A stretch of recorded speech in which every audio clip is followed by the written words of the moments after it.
J'accuse Macron, son gouvernement et tous les pseudo-experts.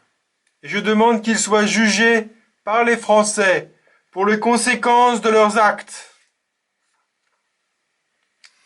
Il y a deux types de masques. Les masques chirurgicaux légers, comme celui qu'il y a ici actuellement sur le dessin, et des masques beaucoup plus efficaces, les FFP2.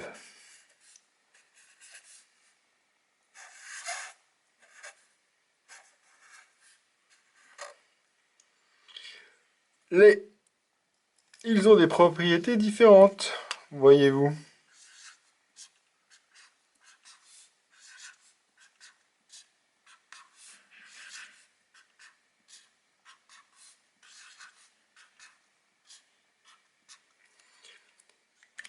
Les petits masques de base chirurgicaux empêchent d'être contaminés, empêchent de contaminer les gens, mais n'empêchent pas d'être contaminés.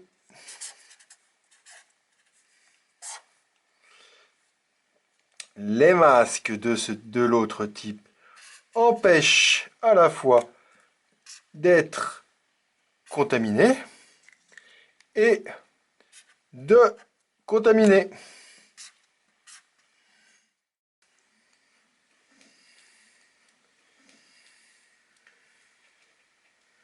Nous avons lancé des commandes pour disposer de millions de masques FFP2. Ces masques sont des équipements de protection individuelle destinés aux professionnels amenés à être en contact étroit avec un malade confirmé. Les masques FFP2, les masques à haut niveau de technicité, sont destinés aux seuls professionnels en contact avec des malades. Quand je dis professionnels, c'est l'ensemble des soignants, ce sont aussi les pompiers, ce sont aussi les ambulanciers. Les personnels de santé, les personnels soignants, ils vont être beaucoup confrontés à des gens qui potentiellement sont malades. Donc on les protège aussi avec des masques de haute technicité tels que les FFP2 ou avec des masques chirurgicaux. S'agissant des masques, je rappelle qu'il a été scientifiquement confirmé que s'agissant du coronavirus Covid-19, les masques dits chirurgicaux, les masques anti-projection, ont une efficacité équivalente à celle des masques spécialisés FFP2. Ce n'est pas moi qui le dis, c'est le rapport officiel de l'Organisation mondiale de la santé, c'est un essai clinique publié dans JAMA, c'est l'avis officiel de la Société française d'hygiène hospitalière publié aujourd'hui, et ce sont aussi les recommandations officielles des US CDC.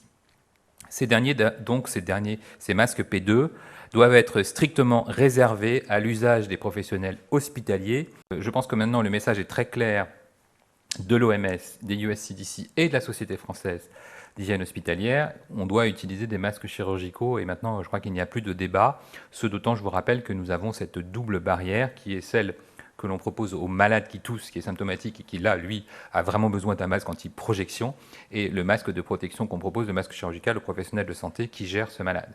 Donc ça, c'est la démarche indispensable.